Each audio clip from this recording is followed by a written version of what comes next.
السلام اخوان، معكم باج كايس سمارت فون بروموسيون عالمي اليوم اخوان. ايفون 14 والسامسونج اس 21 اخوان. النقاء ديال الجديد والثمن ما كاينش. 3600 درهم 3600 درهم غتاخذ السامسونج اس 21 مضروبه مشقوقه الجراد ا بلس اوفيسيال 100% الاخوان. هاد السلعه اوفيسيال 100%. دخل دابا البارامتر عندنا اخوان، ها هي قدام كنشوف فيها اخوان، ها هي اوفيسيال 100%. دو كارت سيم، فيها الكارت سيم والاو سيم 5 جي، وفيها الاخوان 12 جيجا 128 افيشو نقيه، ما فيها لا نقطه لا شقه لا والو.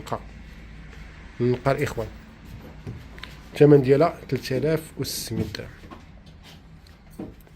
ما عجبك السامسونج عندنا الايفون 14 اخوان باللوينات ديالو كاملين النقا ديال الجديد، بياسات اللهم بارك نقيين. هاد الايفون 14 الثمن الحقيقي ديالو في السوق كيدير 6500 و 7000 درهم، حنا حطينا لك 3600 درهم. علاش؟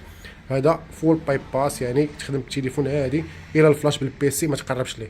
كارت سيم ديالك خدامه، اي كلود ديالك خدام، كلشي خدام ناضي كناضي. الثمن ديالو 3600 درهم، غتاخذ اللوين اللي بغيتي. واخوان الستوكاج راه هو كاين عندنا 128 بها فيها 100% قانونيه ديالها، 128 100%، 128 93%. هادو هنا عندنا تا هما 100%، 128 256 باتري فيها 92، 128 97. هادو البلوتوث يا الاخوان 128 فيها 96 والاخرى 95. ثمن اخوان ما يمكنش. الناس الدراوش كيعشقوا يديروا الايفون. جنب لكم الايفون هذا ناضي خدام بكلشي، واتساب كلشي خدام فيه عادي الا الفلاش بالبيسي ما تقربش ليه اخوان. الميزاتور 18 نعطيك الاوكي، 17 راه كاين فيه 18 نعطيك الاوكي.